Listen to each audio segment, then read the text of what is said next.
Okay, hello folks. Welcome to another Sunday, a Sunday Live. And we get everything underway here. What a week. As usual, there's all kinds of stuff going down, some in behind the scenes and some right in our faces, eh? We got Phil, Canadian National, Lynn, M2. Okay, might as well get rolling, eh? Let's see, where to start? There's just so much, as usual. Let me take a quick look here. Okay.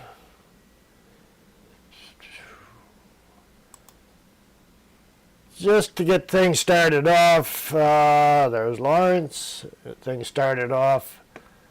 Just take a quick peek at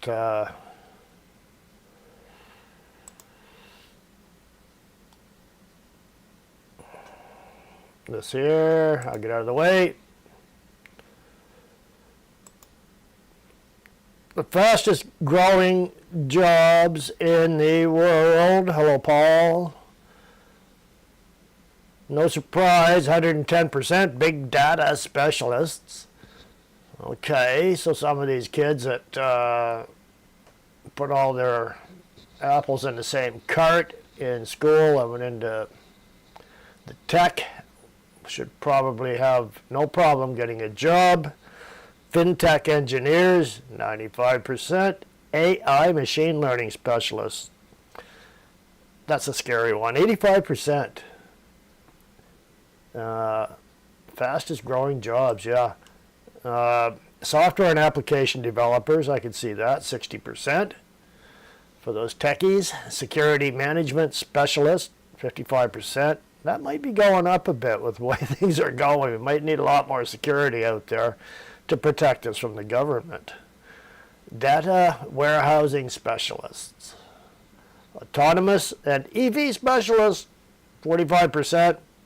I don't think the EVs are going to fly that much here, so maybe in a warm climate somewhere, but I don't see anybody jumping on the bandwagon except for King Carney. UI and UX designers. Well, yeah. Oh, there we go here. Light truck or delivery service drivers. I can see that, 45%. You got to have a job for the new folks coming in, right, to do deliveries. And hopefully not driving truck. Internet of Things specialist. 40% for making your refrigerator and washer and dryer communicate with you and your door lock. I don't know if I'd want that. If they can debank you, they can probably lock you out of your home too. Data analysts and scientists. Oh, the scientists, the experts. We need more experts, 40%. Environmental engineers. Got to change that climate. Got to work on that. Alter the climate, which they can't do. But 40%. You can always get a job and you don't have to do anything. You just have to get on there and say, well, look, we're trying hard to save the planet. Information security analyst, 40%. Got to protect their information. You know. Yeah. Meanwhile, the government is slipping information over to China. DevOps engineer, development.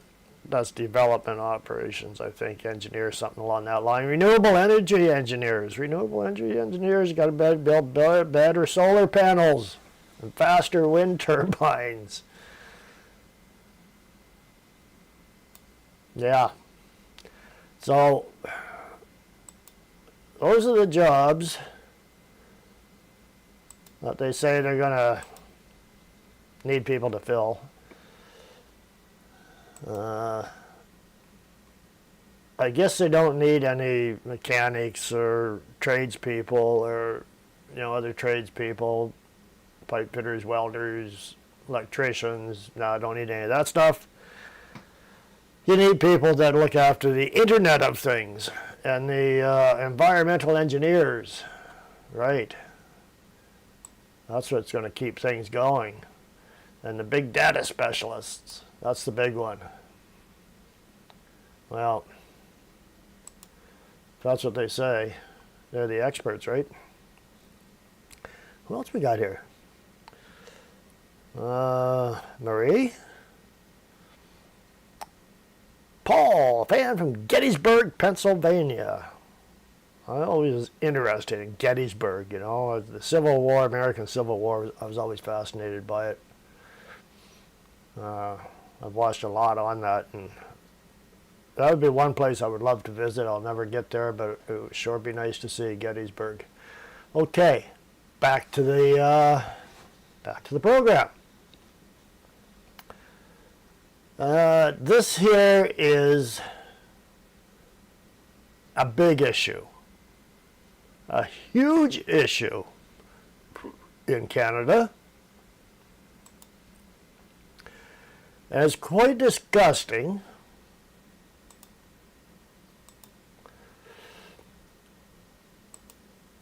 The city in Montreal, they fined a Montreal church for hosting mega-affiliated singer Sean Foyt. The city of Montreal has fined a local church for, how dare they, hosting a concert by the U.S.-based Christian musician Sean Foyt. Well, I am not surprised. Not surprised at all, because Canada has turned very anti-Christian. Over 200 churches burned or vandalized, and nothing said about it. It's all quiet. Don't report on that. Don't report on the Islamism of Canada, but man, shut those Christians down. They're pesky. They're annoying. Okay, now Sean Foyt, I have my views on him, but I believe in free speech. Okay?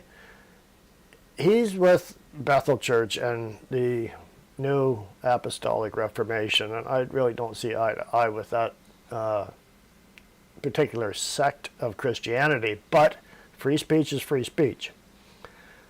It seems the Islamists can get up and say whatever the heck they want, but man, don't get Christians up there with a guitar and a set of drums or something and start singing hallelujah, because you'll get fined if you host them, and the rest of the country's shutting them down because, heaven forbid, he met Donald Trump.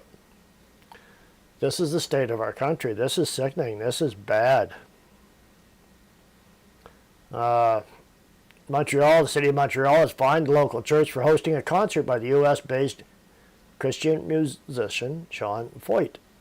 Foyt's controversial views and his status as a rising star in the mega movement, whoa, how dare they, have led officials to cancel his concerts in several Canadian cities in recent days. This is hysteria. It's almost like the C-19 hysteria, right?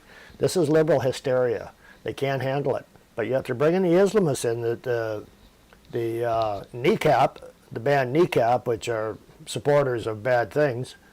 They're welcome to come to Canada and hold concerts. Imagine that. Who'd have thunk it, eh? Liberal government.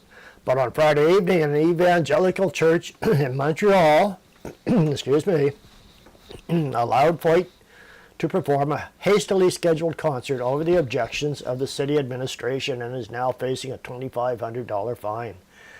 Spokesperson for Montreal Mayor Valérie Plante said the Ministerios Restauration Church in the city's Plateau, Montreal. I just had a little tiny spider crawl right up across the screen in front of me. In the Montreal Mount Royal Borough did not have a permit to organize a concert and had been informed that the event could not take place. I seen that interview where the CBC reporter asked Sean Foyt about his permit. He said, "I didn't think you needed a permit to go into church and worship or play." So anyways, apparently you do in Montreal. Any way they can get them, they are. This show runs counter to the values of inclusion. Solidarity and respect that are championed in Montreal. Freedom of expression. Freedom of expression. Do you get that? No, you can't sing here. You can't appear here because you're against our freedom of expression. He's praising the Lord is one of our fundamental values, but hateful and discriminatory speech is not acceptable in Montreal, Philippe Massé said in a statement. How much do you want to bet that Kneecap's not going to be playing in Quebec? Or will be playing in Quebec? Yeah, a ticket was issued because the organization violated the regulations by going ahead with the show. Protesters gathered outside the church during the concert Friday evening. See, they were tuned right in, and the protester jumped in there. The police jumped in there with them. The police were into the church too, and then somebody went in there with smoke devices and set them off and threw one right at his guy's head. No charges. Nope, that's okay. You're throwing that at a Christian, so you're okay. No, you just get out of here. Montreal police say, they arrested a 38-year-old man for obstruction. Okay, so I'm wrong. I didn't read this. They also say a smoke bomb was set off inside the church during Foyt's performance. I didn't say that's the guy they arrested, though. They just got one for obstruction. But not the guy with the smoke device. Foyt reacted Saturday on social media to the events in Montreal, claiming that 2 smoke devices were thrown at his head during the concert. Now you want to fine the church for doing what the church does, worship, he said on X. Every Canadian should be embarrassed and concerned with this. No bigger scandal in Canada. The church did not respond to requests for comment from the Canadian press. I don't blame them. They'd probably get fined again if they said something out of line that the press or powers that be didn't like. Foyt was scheduled to perform east of Ottawa in Alfred, Ontario on Saturday afternoon before moving on to the Toronto area on Sunday. The Christian singer describes himself as a musician, missionary, author, and activist. He has spoken out against gender ideology, yeah, abortion, yeah, and the LGBTQ plus community. Okay. And his religious and political views have grabbed the attention of U.S. President Donald Trump's administration. Therein lies the problem, folks. A Christian that actually got the attention of Donald Trump, so therefore they want to kick him out of the country. Our country is doomed. The Atlantic magazine, this is a far-left magazine, based in Washington, D.C., recently described Foyt as a Christian nationalist who has become a mega superstar. Between praising President Donald Trump as God's chosen one and suggesting that abortion supporters are demons, Foyt has repeatedly advocated for the fusion of church and state, the article says.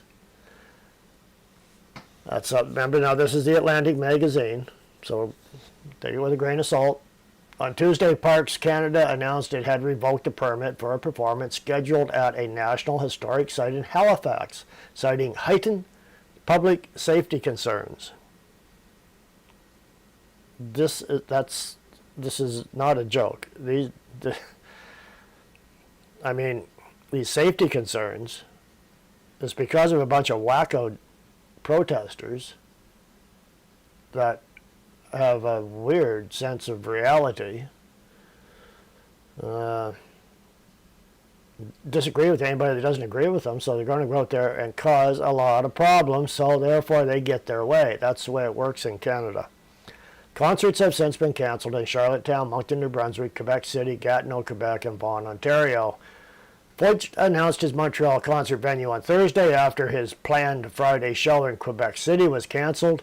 A second spokesperson for Plant said the show was scheduled at the last minute without notice. Well, no wonder.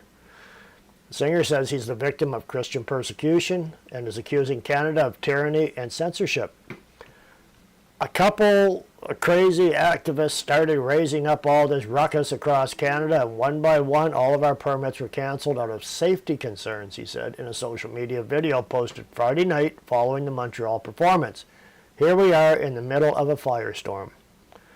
Foyt still has a series of concerts scheduled in Western Canada in August.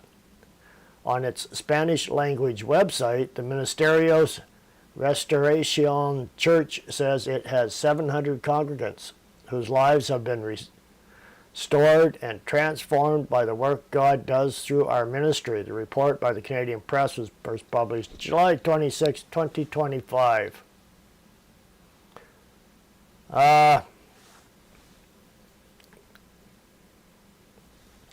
Lawrence, fusion of church and state, no thanks. I don't agree with that either. Like I say, I don't agree with a lot of this chap's ideals. I think it's a twist on Christianity. But he still deserves the freedom of speech, as we all do. They're willing to give it to Islam, but not anybody that has shaken Trump's hand or met Trump. This is it's persecution. Now, do we have persecution of Christians in Canada? Could this really blow up with the U.S.? I think it will. And you know why? You got to think back a little bit. I remember when this came out. Senator Hawley calls on U.S. Commission on International Religious Freedom to consider adding Canada to the watch list. This was from 2021. You know what was going on around the world in 2021. Today, U.S. Senator Josh Hawley, a Republican of Missouri, sent a letter to the U.S. Commission on International Religious Freedom urging the Commission to consider adding Canada to its watch list in response to the country's crackdown on religious freedom. In the letter, Senator Hawley cites recent instances of Canadian pastors being arrested and jailed for holding worship services that did not comply with the C-19 restrictions. I'm troubled that our Canadian neighbors are effectively being forced to gather in secret, undisclosed locations to exercise their basic freedom to worship. Senator Hawley writes, frankly, I would expect this sort of religious crackdown in communist China, not in a prominent Western nation like Canada. Canadian authorities' arrest of faith leaders and seizure of church property, among other enforcement actions, appear to constitute systematic, ongoing, and egregious violations of religious freedom. Last year, Senator Hawley urged the Department of Justice to bring federal lawsuits to uphold the rights of houses of worship burdened by unjust restrictions. And the letter's down there. I'm not going to go through that. But Josh Hawley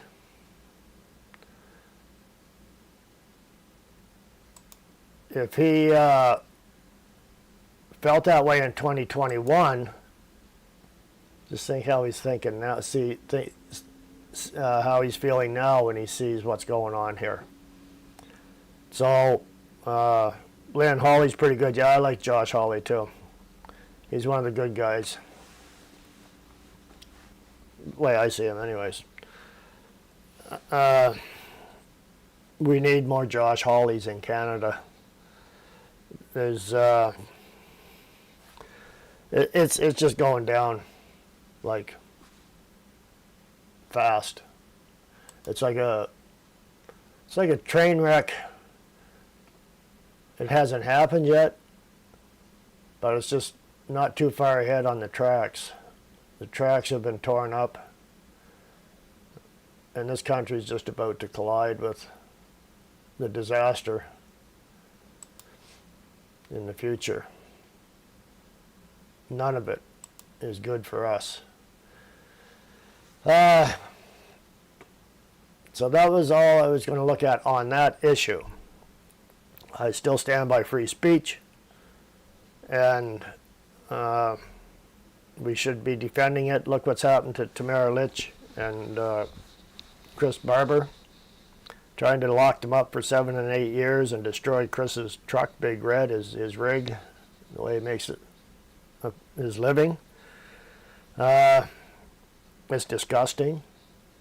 It's demoralizing. That's what it's supposed to be. It's supposed to demoralize the people on the right into submission.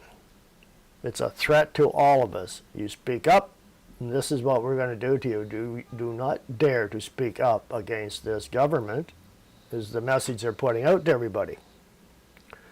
So the time is coming that Freedom Convoy is probably going to be just like a trial run, a warm-up, because if there's terms handed out to those two individuals, there's a lot of chatter going around that the next one's going to be a lot bigger and a lot more serious. They had bouncy castles and barbecues last time. I don't expect to see the bouncy castles back, or it might be a barbecue, but it won't be the type. It won't be the same type. They'll be roasting something. We'll see. The people in power here are on that trip, and the one we got right now is worse. He's going to say, "Well, I wasn't in office at the time, so it's in the courts, and there's nothing I can do about it." And so I can see that coming real. Be a quick response from him, a quick reply. I'd be shocked if there's anything different. So,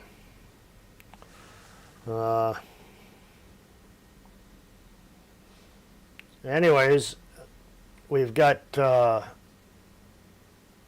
climate hysteria, of course.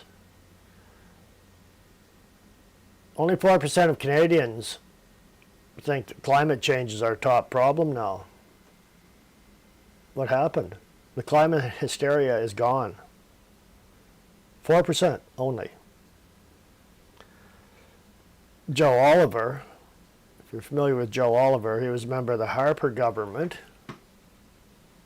I think he's from Crow's Nest Pass. I'm not sure, but I think that's where Joe is from, down that area of Alberta anyways.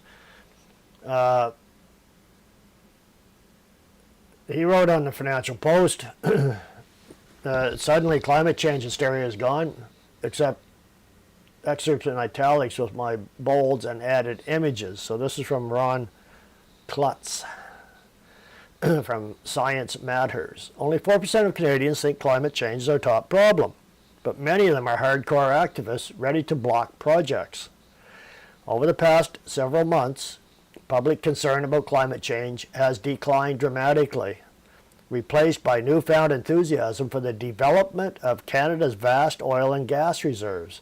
The federal government is now under mounting political pressure to expedite the construction of pipelines to tidewater that will bring economic growth, employment, energy security, and funding for social programs and tax relief. Well, I'll believe that one when I see it. We got a tax crazy liberal government. So what caused the sharp reversal in political opinion, and will the government actually deliver? Well, I think I know the answer to the first question. The cost of living has gone through the roof, and the country's going broke, and they're giving money away, and we got nothing really coming in. And will the government actually deliver? I say a hard no. See what Joe Oliver says. Prime Minister Mark Carney has long championed climate catastrophism and a commitment to net zero, both in his various jobs on the world stage and in his 2021 book, Values. After entering politics, however, he has embraced fossil fuels. Yeah, Joe, I don't think so. He says he has, and he lies. Okay, Joe goes on to say, and the legacy media have joined him in a head-spinning abandonment of its obsessive focus on global warming's alleged existential threat to humanity. Whether Carney's transformation reflects transitory political expediency or is an overdue acknowledgement of economic and scientific reality is now the key to Canada's economic prospects. Joe, you're delusional. This is not going to happen. Over the past 4 decades, incessant advocacy from the scientific establishment, media, and opinion leaders made first global warming and then climate change the consensus view.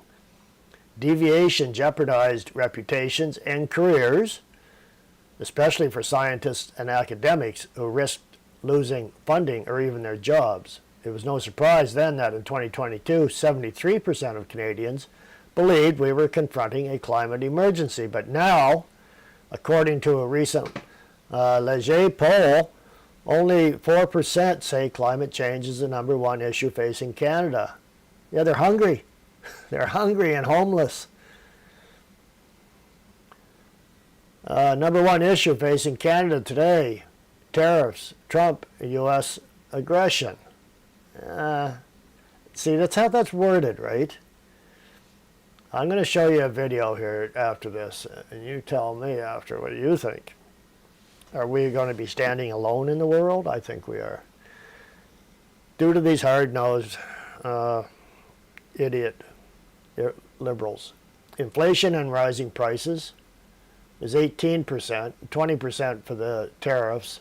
Housing affordability is 11%. State of the economy is 10%. Healthcare is 9%. Immigration is 6%. Government debt is 4%. Climate change and extreme weather is 4%. High taxes 4%. Poverty is 3%. That's going to change.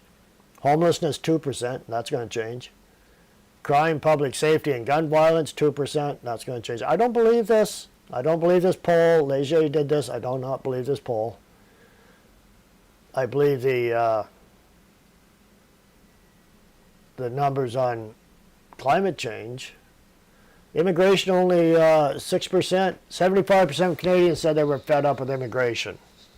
That was from another poll come out last week. Leger comes out with this and says it's only 6%. So this poll is crap. The war in Ukraine, 1%. I can see that. Drug crisis, 2%. So, and then he goes on to ramble on here about Trump's shocking tariffs, 51st state talk, and diverted Canadians' attention from climate change. Oh, well, they got their elbows up. There's no doubt about that. And so have the exorbitant costs of green policies. That has not stopped Carney. There's no way.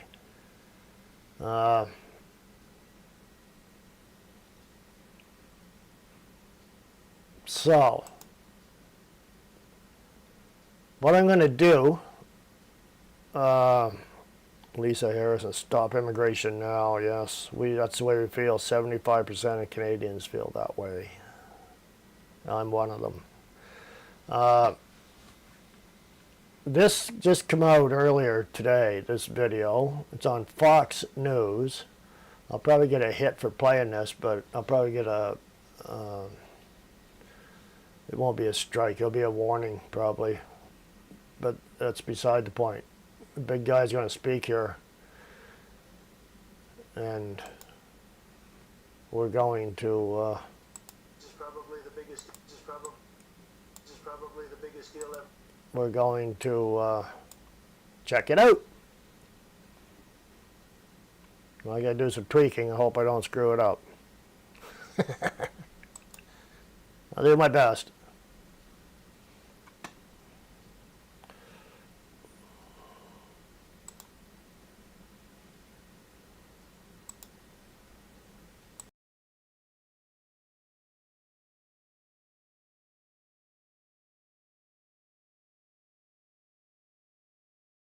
This is probably the biggest deal ever reached in any capacity, trade or beyond trade. It is.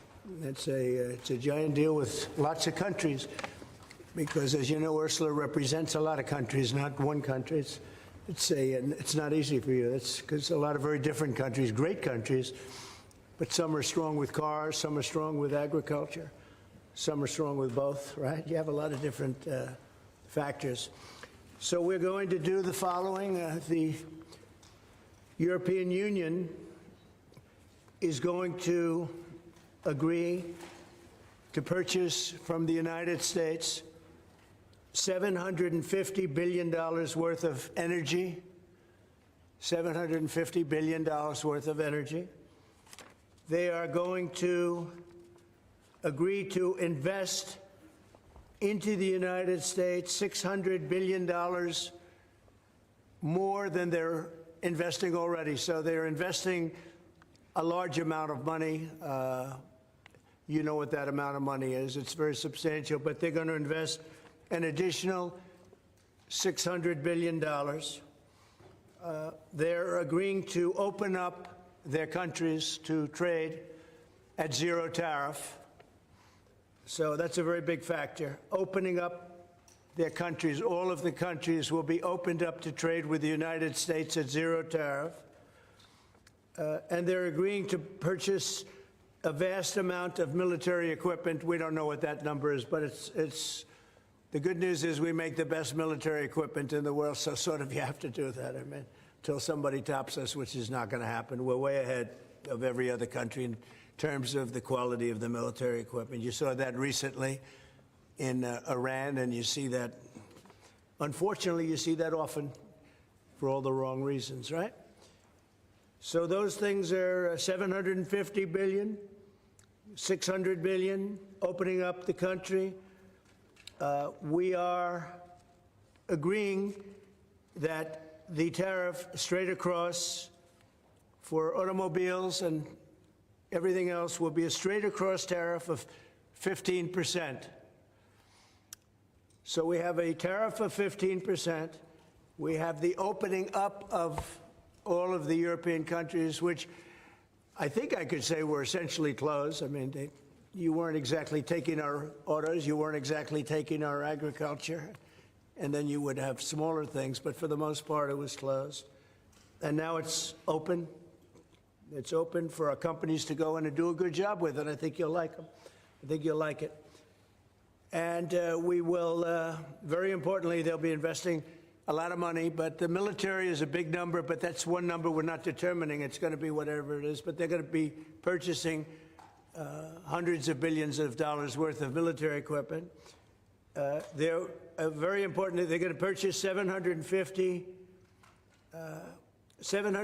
billion worth of energy. So that's going to be great. And $600 billion worth of investments into the United States over and above what they have. So, and I think that basically concludes the deal. I mean, those are the main factors. I don't think there are too many other factors, other than we're going to get along great. And we have a great relationship now with NATO, which is largely the same. I mean, not exactly, but pretty close, right? Largely. And with NATO, as you know, they're going up to 5% from 2%. And the relationship is very strong with NATO. So I just want to congratulate you. I think it's great that we made a deal today instead of playing games and maybe not making a deal at all. I think it's, I'm going to let you say, but I think it's the biggest deal ever made. Thank you very much. Thank you very much. Congratulations.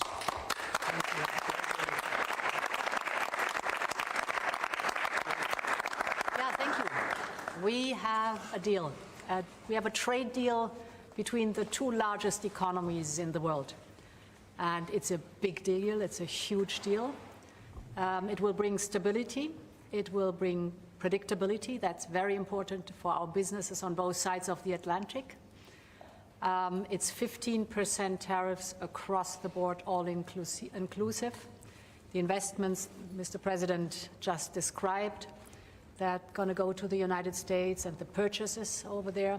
Indeed, basically the European market is open. It's 450 million people. So it's a good deal. It's a huge deal. Yeah. Was tough negotiations. I knew it at the beginning, and it was indeed very tough, but we came to good conclusions for both sides. So again, congratulations and many thanks. Thank you very much. Thank you. Do you have any questions, please? How did you come to a deal so quickly? Did the European Union come there and get I think we both wanted to make a deal. You said something that is very important. It's going to bring us closer together. I think this deal will bring us very close together, actually. Sort of, it's a partnership in a sense, but it's a very good point, and it's something that's very important. But was there one issue that you needed to get over the hurdle? No, we had 4 or 5. No, not pharmaceuticals. I mean, we're going to be, as you know, a lot of companies are coming into the U.S., and that's unrelated to this deal. But it's, I think this didn't just start today. We had a meeting. I wasn't sure. I said 50-50. I think you probably felt the same thing. But this started months ago, this negotiation. So we knew pretty much what we were getting into, and we were able to make a deal that's very satisfactory to both sides. So it's a very powerful deal. It's a very big deal. It's the biggest of all the deals. It will be the biggest of all the deals. So we're very honored to have done so, and your staff has been fantastic, and they worked together very long and hard. They worked hard and long, and many thanks to the teams on both sides. There was, as I said at the beginning, a heavy lifting you had to do, but many thanks also for the talks we had many times on the way to our goal. And now we made it, and that's good. That's really good. Anybody else? Yes, ma'am. I have a question for the EU Commission President. What are the U.S. concessions? What is the U.S. giving up in the deal, if anything? So the starting point was an imbalance, a surplus on our side and a deficit on the U.S. side. And we wanted to rebalance the trade relation. And we wanted to do it in a way that trade goes on between the two of us across the Atlantic, because the two biggest economies should have a good trade flow between us. And I think we hit exactly the point we wanted to find. Rebalance, but enable trade on both sides, which means good jobs on both sides of the Atlantic, means prosperity on both sides of the Atlantic, and that was important for us. And again, the energy is a very important component, because we have more energy than anybody else in that sense. And I think it was very wise that they buy a lot of energy, and it's great stuff, and it solves a lot of problems. So that was a great decision, I think. What about steel? What are the views? On what? Steel. Steel is staying the way it is. The steel and aluminum, et cetera, that's a worldwide thing. That stays the way it is. We have Chips? Did you discuss that as part of the agreement? Chips? Chips is, Howard, you might want to describe the chips, please, if you would. Well, the expectation is in 2 weeks' time, we're going to come out with our chips 232, and that was one of the key reasons that the European Union came to talk to the president to try to resolve all things at one time. And well, I'll let you wait for the 2 weeks until you get to announce your plan. But we are going to be bringing chip manufacturing back to the United States of America. We'll be doing a lot of chips. A lot of companies are coming in from Taiwan and from other places into the U.S.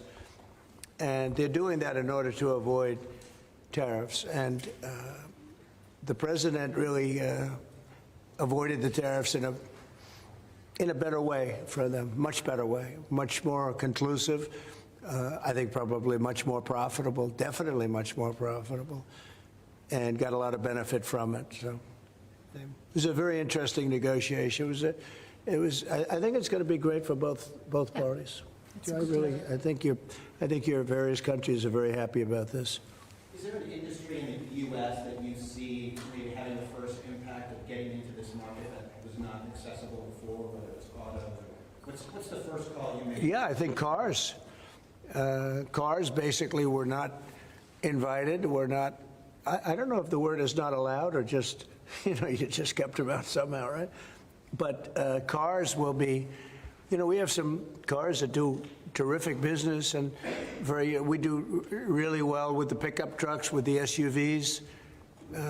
We have some great things, and I think the people of Europe will have some diversification. I think that'll make them happy.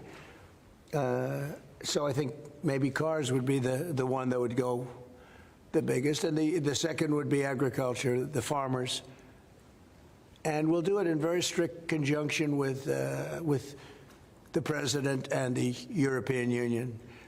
And they're coming into, likewise, they're coming into our country with great vigor. And I think they're going to make a lot of money with this. I think everybody is. I think and again, it's going to bring a lot of unity and friendship. It's going to work out really well. Okay? What's the next deal you're focused on now? Say it. What's the next deal you're focused on now? That's an interesting question. This was the big one. This is the biggest of them all. We're looking at deals with 3 or 4 other countries. But for the most part, I can't get them to understand that it's the letter. We just sent that letter, and that letter is, very universal for most. I mean, most, you wouldn't be able to do this. You wouldn't have the time or the patience to be able to do a deal like this. Most of the others are going to be a certain tariff, and we're going to keep it as low as we can. They're generally smaller countries or countries we don't do much business with. But that they've already received, to a large extent, they've received a letter. They'll probably receive a letter of clarification or a confirmation type letter, which will go out sometime during this week, prior to August 1st. And the tariffs will start being paid by those countries prior to August, on August 1st and beyond. Okay? Mr. President, was part of the rush to get this deal done to knock the Jeffrey Epstein story out? Oh, you got to be kidding with that. No, had nothing to do with it. Only you would think that. That had nothing to do with it. Which is good for European business and American business. Businesses in this country, particularly small businesses, are closing at a record rate. And you'll see the Prime Minister tomorrow, Kistana. What does he need to do to help British business in this country? I think everybody's going to be happy with this. The Prime Minister of the UK, while he's not involved in this, will be very happy because, there's a certain unity that's been brought there too. We have a separate deal with them, but I think he's going to be very happy to know. Look, he's friendly with all of you. I think he's a very good man, and he's going to be very happy to see what we did. I think UK is going to be very, very happy. Thank you all very much. Appreciate it. Thank you. Thank you.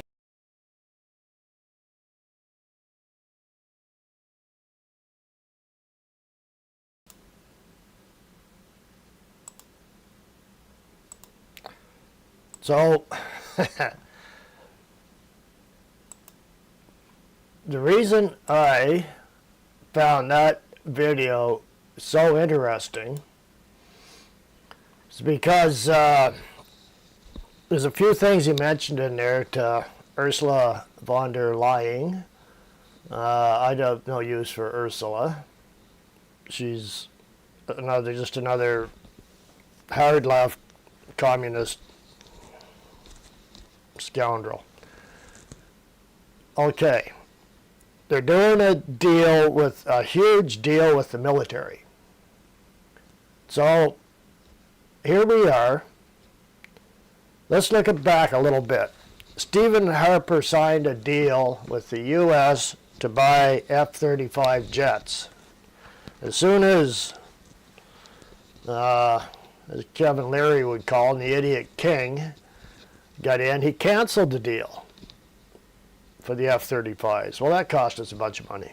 And then towards the end of his reign, he decided that we were going to buy the F-35s. Okay. I don't know if the agreement was signed or not. I'm not 100% sure either way. But Carney come in to start his reign of terror. And no, we're not going to get the F-35s. We're going to get European jets. We're going to buy from Europe. Well, it sounds like Europe's going to buy from the U.S. So are we buying a bunch of useless jets that would be used basically for target practice? They can't communicate with the F-35s. Are we just going to be like a hermit nation here, something like North Korea?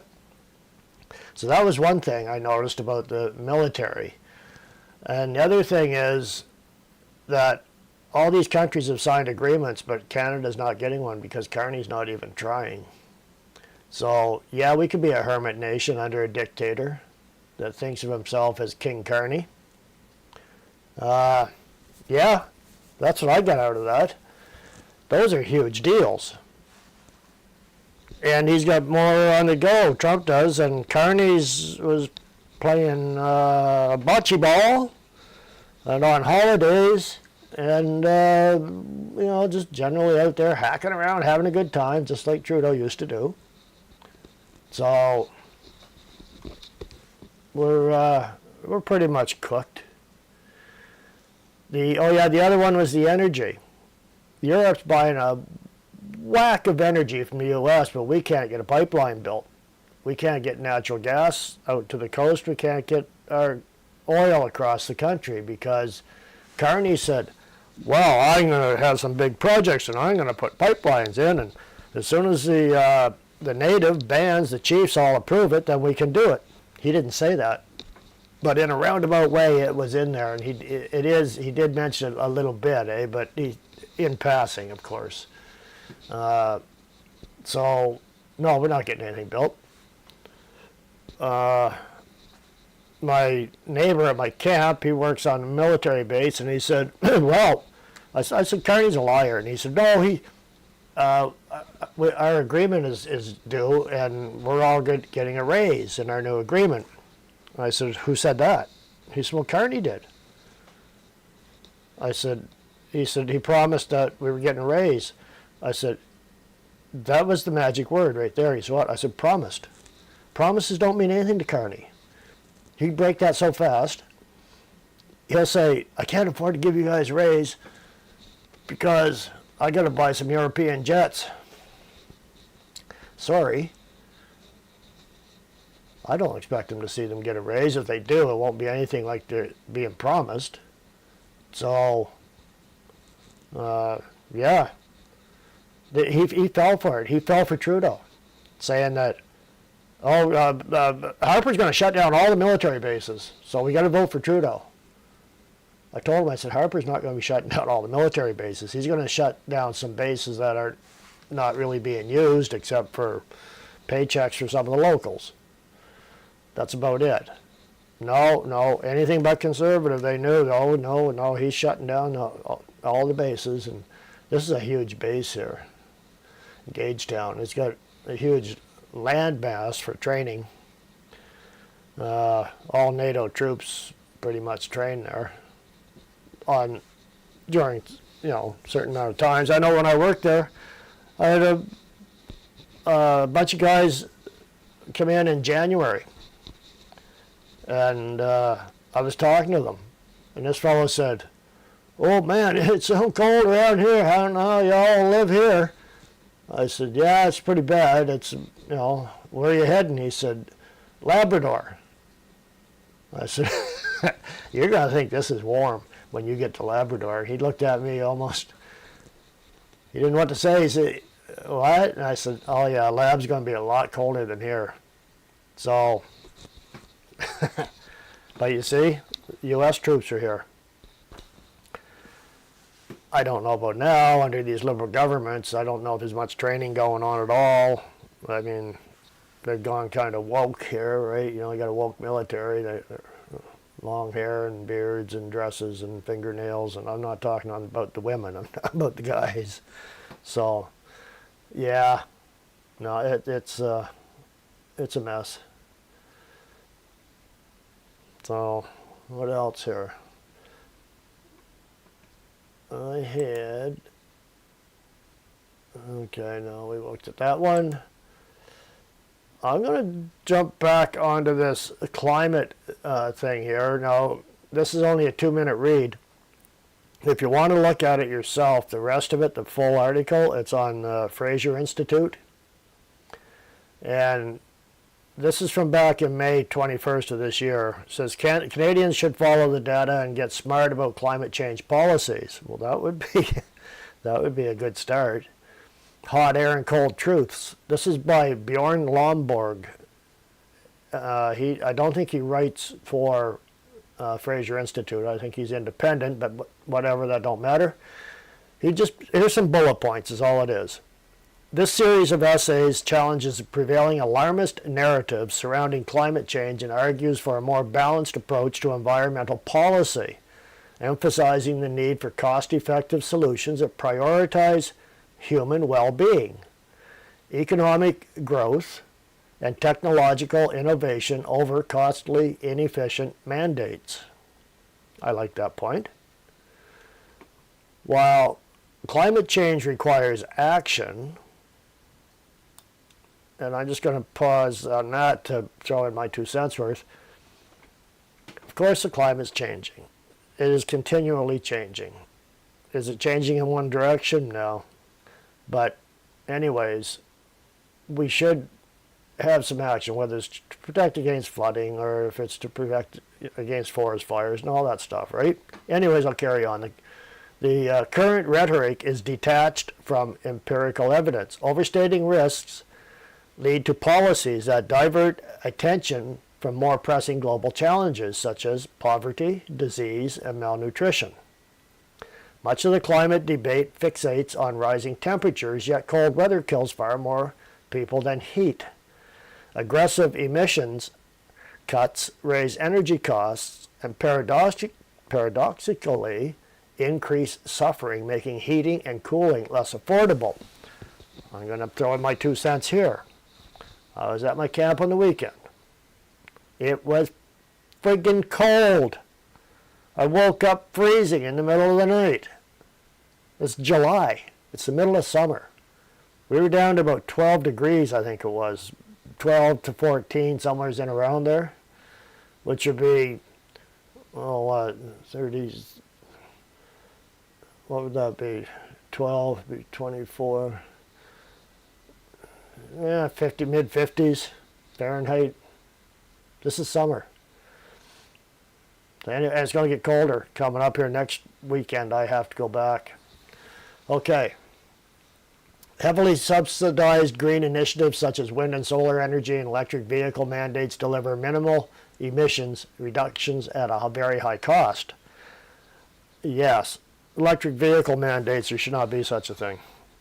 Activists often blame climate change for hunger, but the data tells a different story. Famines today are overwhelmingly caused by conflict and poor governance, not climate change. Yeah, it's kind of when you send them a bunch of money and the leaders put it in their pocket and there's no paper trail, they kick a little bit back to the source. The net zero agenda, which is likely to cost, in Canadian dollars, $38 trillion per year over this century. Every year, $38 trillion. That's politically unsustainable.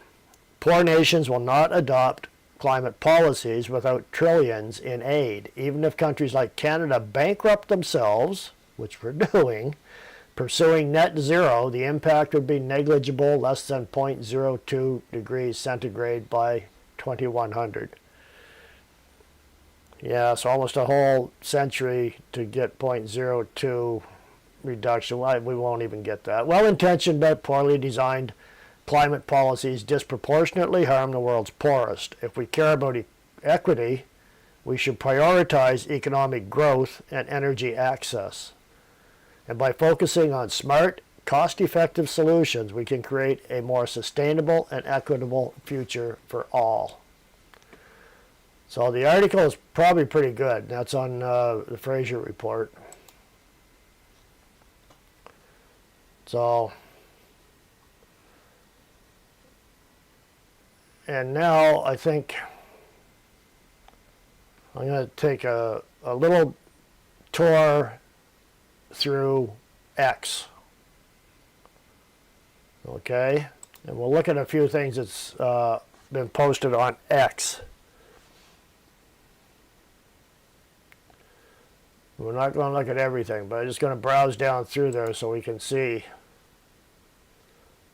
what's up.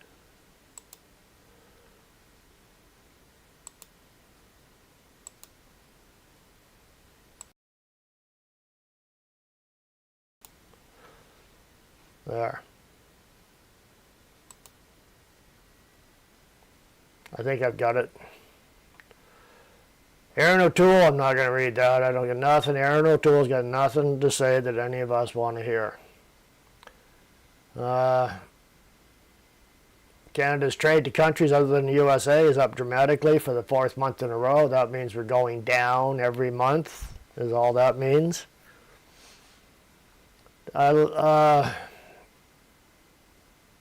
Ezra Levant here, he was talking about, this is an international emergency. Police are swarming a church in Montreal because they have invited a U.S. pastor to preach there, and he's mega. Wow, and the CBC state broadcaster has spent days whipping up hate against him. Alexa Lavoie did a pretty good video on that from Rebel. Gonna keep coming down here.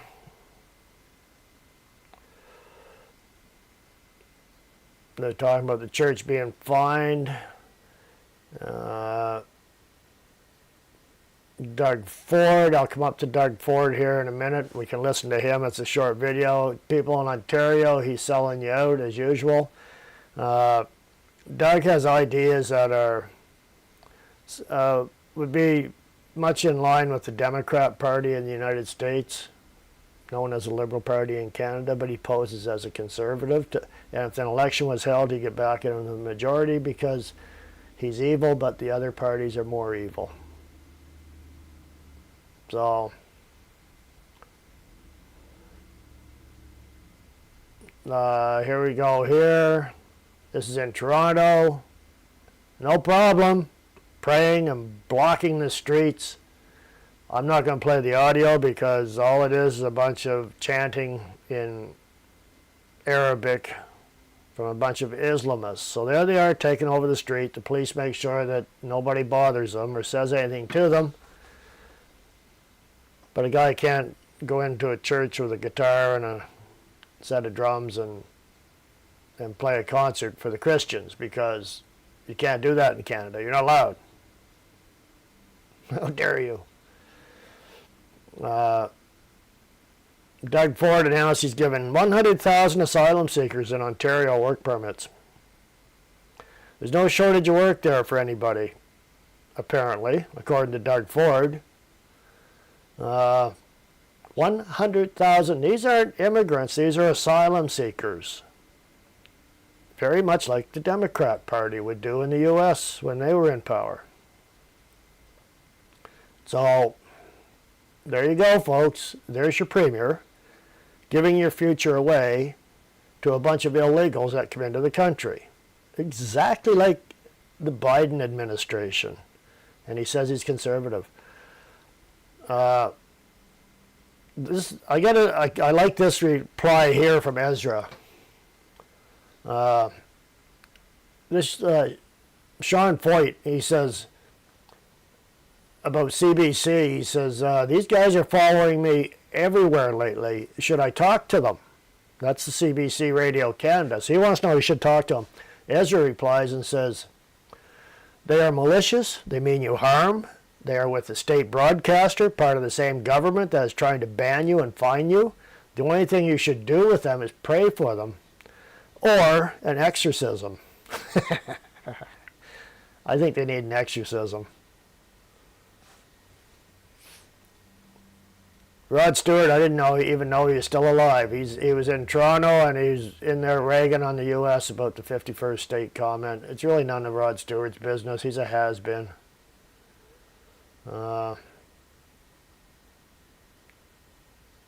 Tokyo Rosie, while the rest of the world negotiates trade deals with the Americans, Canada is busy doing the chicken dance, clucking with their elbows. We have to be the stupidest friggin' group of people on the face of the planet. No kidding. That was from Table Salt. If you're not following Table Salt, if you're on X, it's a good one. And this one here, I never heard of Cowbell before, so it is obviously a craft beer. This Golden Pup says, I'm never buying Cowbell again. No wonder. Experience the Cowbell country. Elbows up. Yeah, I think they're going to lose a lot of money on that. I think that was a bad business venture. Good on them.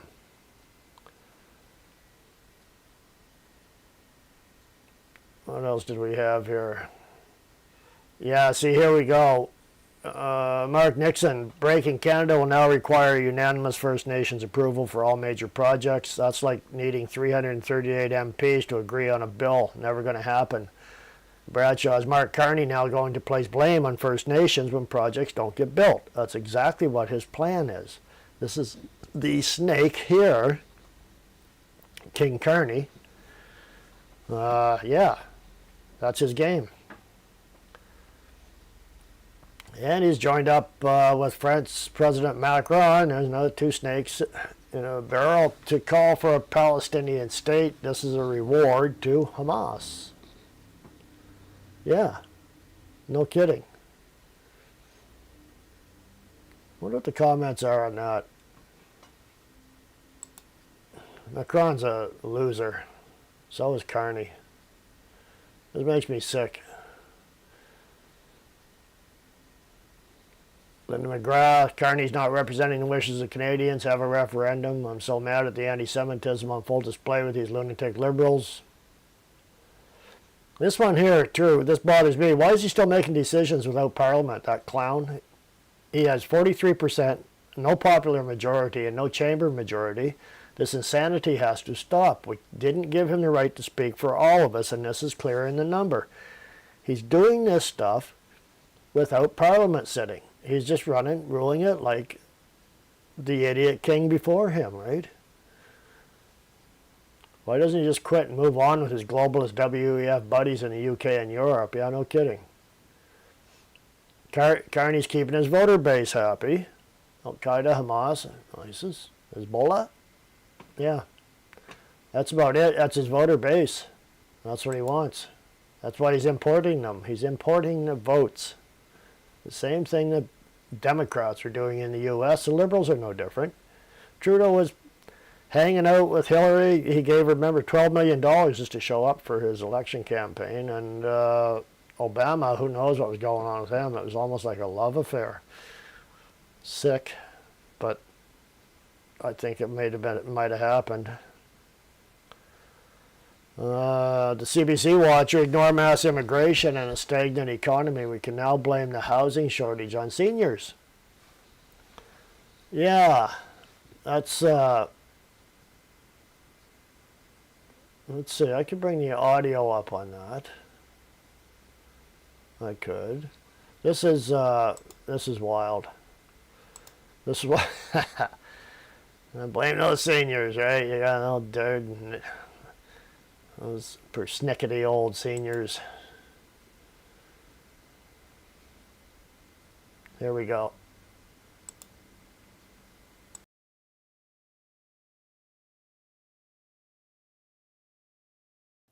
Fewer seniors downsizing their homes appear to be hurting first-time home buyers. Housing expert Mike Moffat says when seniors decide to stay in place, that can hold back young families from moving into larger properties and keep some first-time buyers out of entry-level homes. Joining me now is Mike Moffat, founding director of the Missing Middle Initiative. Mike, thanks for joining us. Oh, thank you for having me. Now, why are seniors maybe not downsizing as much as they used to? Well, I think it's a lack of things to move into, that a lot of seniors want to stay in the neighborhoods they're in. They like their local shop, their local dog park, and so on. Many times they want to still have a garden, somewhere to barbecue, and that kind of thing. And a lot of what we're building is high rise. And a lot of seniors say, I don't really want to move downtown and live on the 27th floor. So, you know, at the end of the day, they're just staying where they are because that's the best choice available to them. And what is this causing, them not leaving? And I get it, people have their houses, they've been in them for a long time, they don't want to go anywhere. What is this doing as a backlog? Like, how's it stopping people from moving elsewhere?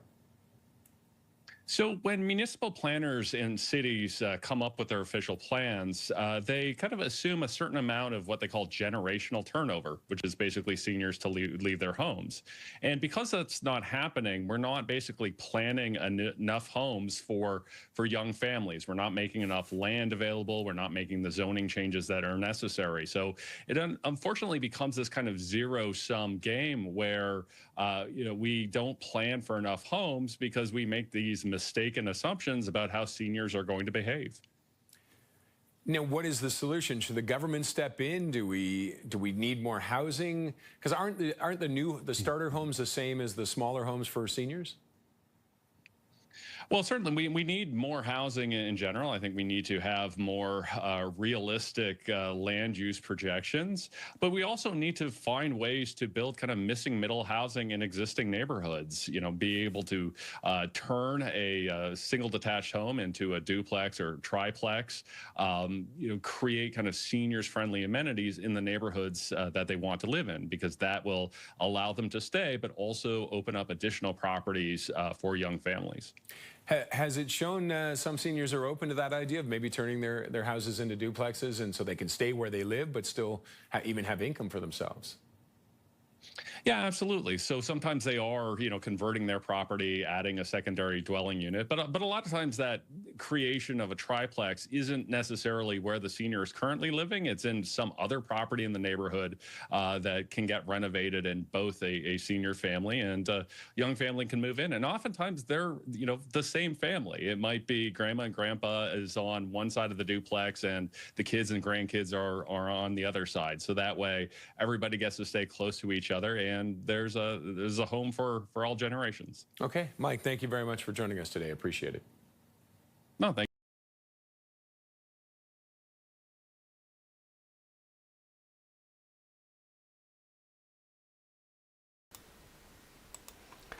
Yeah, no, I don't think.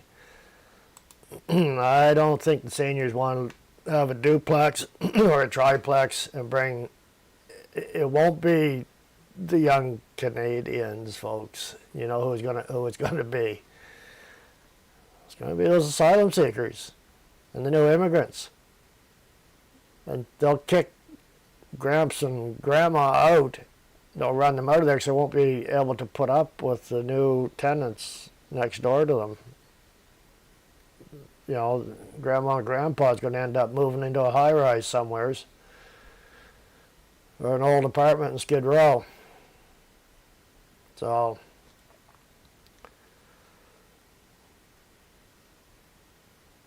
they're going to jam a bunch in one house is what they're talking about, eh? Yeah, how it goes. Probably a bunch of Uber drivers and delivery drivers and taxi drivers, and they'll fill the next door up with that. And pretty soon they'll have the whole place. Pretty soon they got the whole block, and then it's the neighborhood. I know I lived through it out in Alberta and in Vancouver, Calgary and Vancouver. Carney government is ending funding for housing asylum seekers in hotels effective September. That's okay because Doug Ford's giving them all a job. 100,000 of them in Ontario are all getting a job from Doug Ford. What a great guy, eh?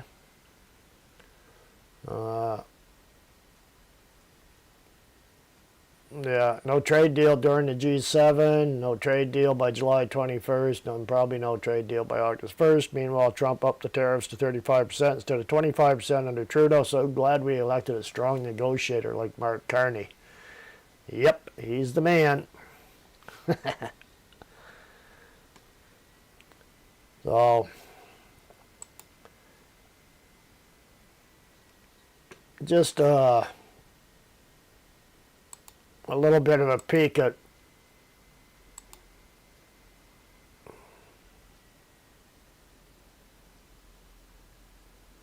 there. Just a little peek at what's been going on some of the X.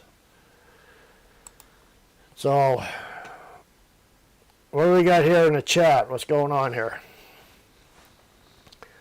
Phil doesn't want tiny government homes ghettos. I hear you, Phil.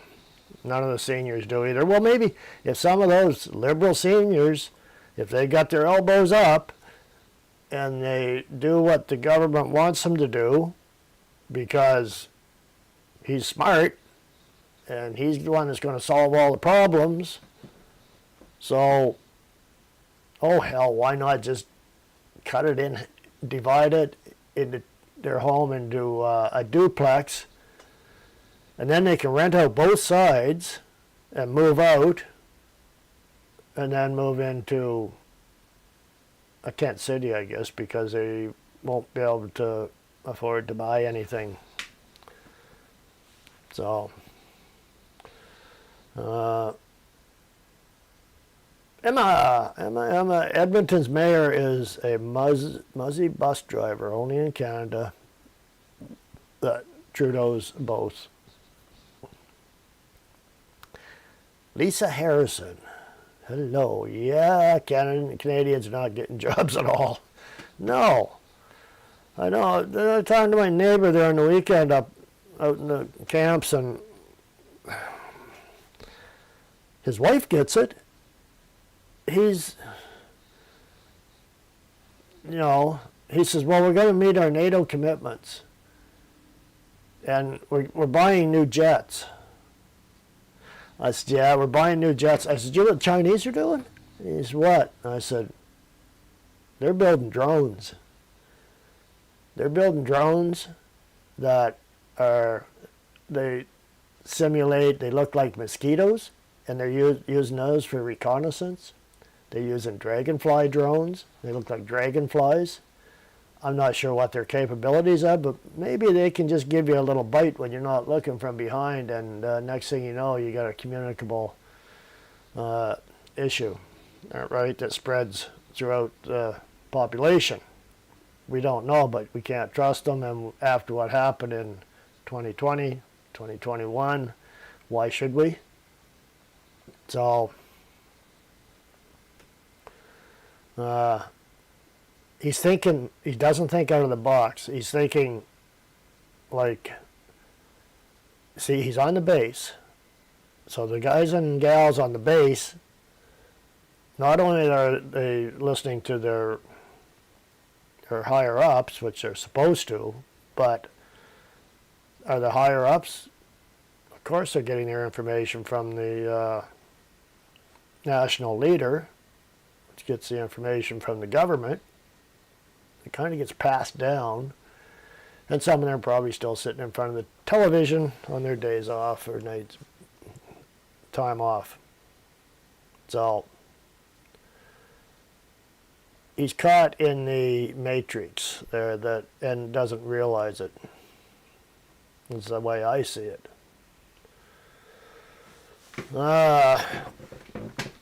It's Phil, sell your big old house, overstuff it with immigrants. Yeah, there goes the neighborhood. Canadian National, what do you got here? I saw a video of people lined up in Toronto, yeah, to get a job at a fast food restaurant. No summer jobs for students either. That's the thing. The lineups are all foreigners. I think the Canadians just figure, well, what's the point? I'm not going to hire me because I'm a Canadian. They want the foreigners. So there's no sense of even getting in line and wasting your day applying. You have to be an entrepreneur and somehow finance yourself. It's horrible what they're doing to the generations here, us included. Lisa, your husband wants to leave Canada in a couple of years. We can't retire here at all. It might be too late in a couple of years. You might not be able to get out. I'm not telling you to move now, but I'm just saying you might not be able to get out. The door might be closed. I do not trust this government whatsoever, and I have no reason to. And I think I'm in good company, as a, Oh, Phil, what event will cause Libs' Carney government to fall? I think the cost of living will be a big one. Immigration will be a big one. They both go hand in hand. And the fact that we're going to be a hermit nation. We're going to be isolated from the U.S. and we're going to be hammered with big tariffs because Carney's got a big ego. And he's got enough people still that think he's the man, he's the guy. Keep your elbows up. I keep telling people out there, get your elbows up. Get your elbows up.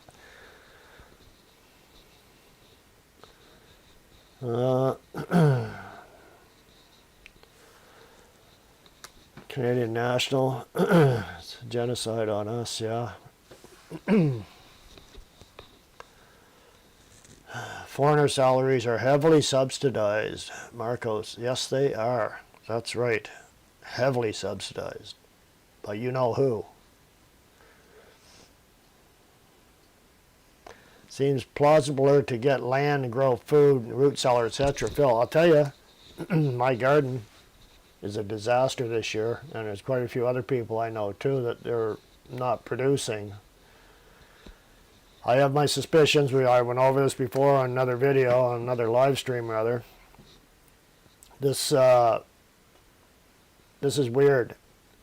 This time last year I had, I'm not kidding you, I had hundreds of peppers. I couldn't believe it. The plants were bushy and tall, and they just kept producing peppers, and I had, I think, 3 of them. I wished I'd only planted 1. I was going to the neighbors trying to pawn off peppers. Here, take some peppers. These are good. Here's a bag of them, right? I was freezing them and dehydrating them and eating them fresh, and they were delicious, but I mean, I just had so many. And then I had hot peppers, and the same thing, 2 bushes just loaded. I got 4 peppers this year. I got 2 plants, I scaled back, and I got 4 peppers. So far I've got 1 tomato. This time last year I would have had, my plants right now are about 3 feet tall. Last year they would have been 6 feet. And they would have been loaded with tomatoes. Big tomatoes by now. I got 1 little tomato and some blossoms, and I seen a bee buzzing around some white clover on the lawn, and I'm thinking, is there any way I can entice that bee to get up to those tomato plants so I can get something going here? It's terrible. Lawrence, your plants aren't flowering. Marie, this year you have better earth, and I've been using agricultural fertilizer. I'm using chicken compost, and it really worked good, but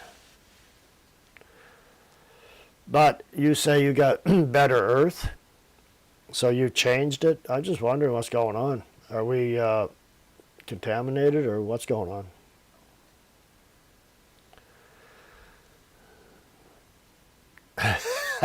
Ron Lowney, what if Trump adds an extra 0 to the tariffs? Yeah, they're going to have to get their elbows up a lot higher, aren't they? Stick them up. Canadian National, same here in the garden, terrible fruit production. That's funny. It's not funny, but I mean, it's strange. But I think it's all connected. I think it's to do with the spraying. I know I'm a conspiracy theorist. Those jets, it's just water vapor that's making the whole sky white. But I think it's the water vapor, wink wink, that's contaminating the soil. So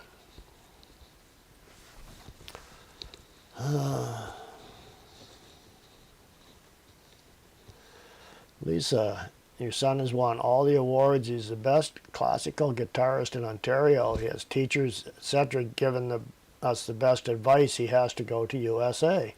Next summer, he will be going to Best Music USA. Good for you and good for him. Now, that's good advice. A lot of musicians in Canada historically have gone to the U.S. because it's a bigger market and they get more exposure. Even some of the nut jobs like Neil Young, that turned out to be a political disaster. There's a few others too that once they went hard Democrat, I just cut them off everything. All of a sudden, it's like, gee, his music is actually garbage. It's like Stephen King. I wouldn't watch one of his movies or read one of his books. I used to be a Stephen King fan. Now I know where his headspace is. no, he's just weird. No. Phil, you've all seen Sam Cooper's work. Yes, yes, definitely follow Sam Cooper. A wealth of information, for sure, Phil. Lawrence, seriously, I've only seen one bumblebee this summer. Yeah, this one here looked a little bit out of place. There's a lot of people, Lisa, moving to U.S. And I've seen a comment there that if the U.S. would allow natural-born Canadians to move to the U.S. and have our dollar on parity with the U.S., they would have a very talented and skilled workforce. And they would too, because a lot of people would say, that's it, I'm out of here. The problem is I hate to see that anything like that happen, because the ones like us left behind, we got it bad now, but we could end up being put in a room where we don't get much sunshine. You know what I mean? Even the dandelions are not growing. Well, mine were, but so.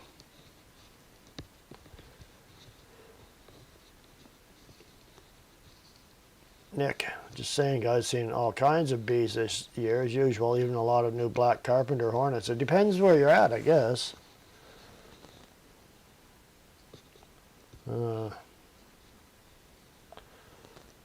Anyone know how onerous it is to move to the USA? I'll tell you a little story.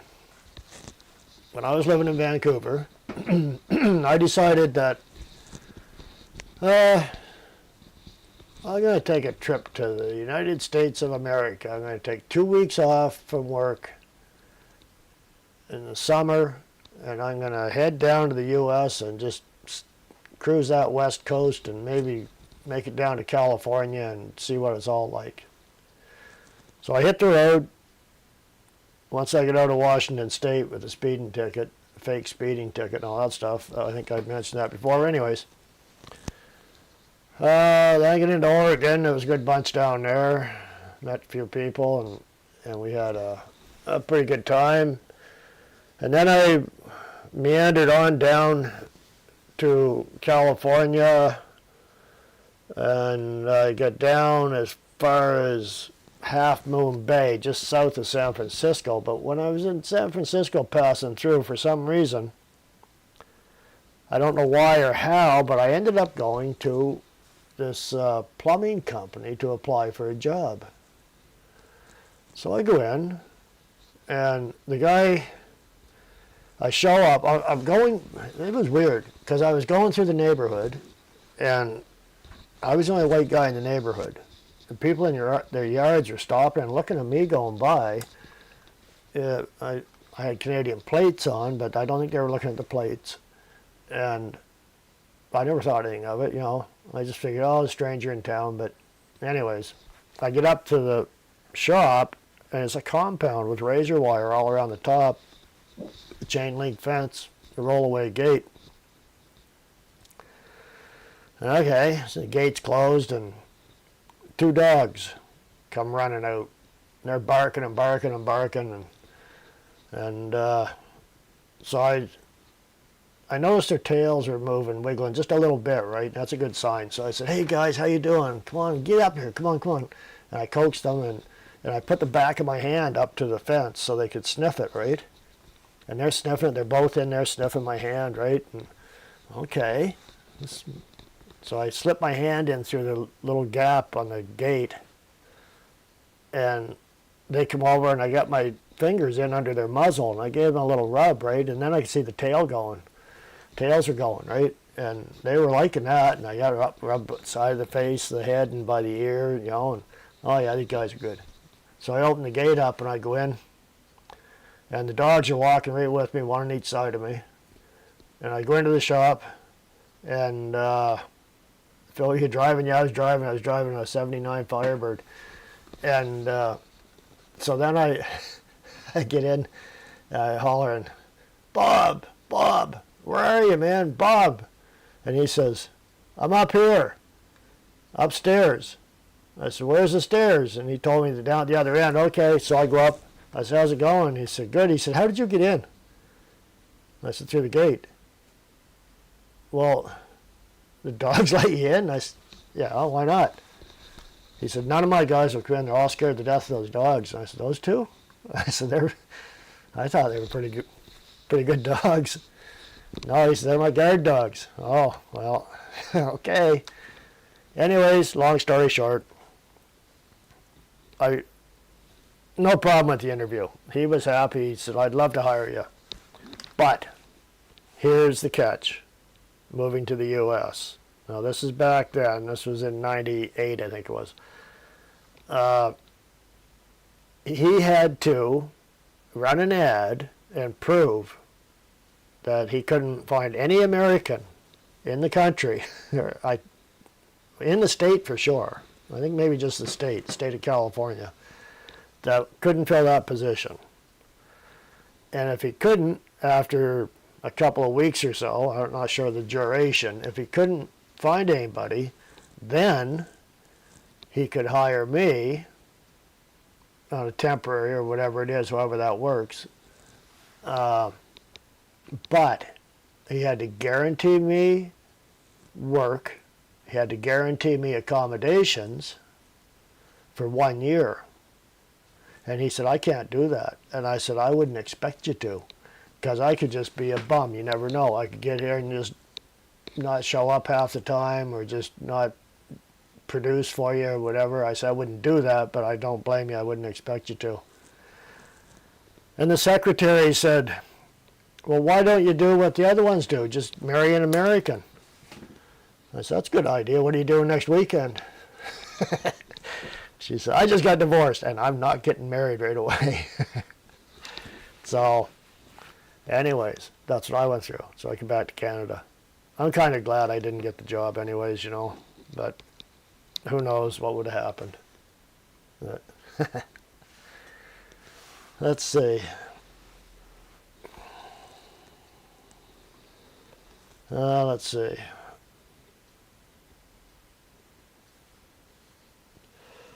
Whew. Why can't old stock Canadians go to the USA? We have much to offer. Yeah. Yeah. We're so much like the Americans. I had a great time.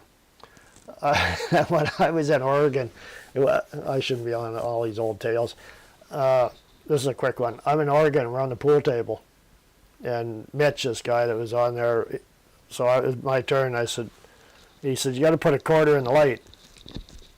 I looked up and there was a fluorescent, light, long tube light with a shade on it and a flat top. So I took a quarter out, Canadian quarter, and I flipped it and it went up in the air, and it went up and landed, came back down, landed right inside the top of that light. I said, how's that? He cracked up. There was a box there. You had to put a quarter in to keep the light on. So he said, I'm leaving that quarter there. So that's a story. He said, I'm about to tell that story. That's the proof up in there, the Canadian quarter. But yeah, we had a good time. So, so yeah, we're a lot like the Americans. The Americans are a lot like us. Look, come on. I mean, I have distant relatives in the U.S., down in Florida and New Mexico and state of Maine. Never met them, but they're there. So we're so much alike, so much more alike than we are different. It's our leaders. It's our leaders. When we get a liberal government here, there's usually the Republicans in the U.S., and when the Democrats are in there, usually the conservatives are in, but not in the last decade or so. It seems to have changed here because the Liberals have learned to be very good liars, and the Canadians seem to be very easily duped, except for you folks on here. So we will we'll do it again next week. And thank you so much for joining in.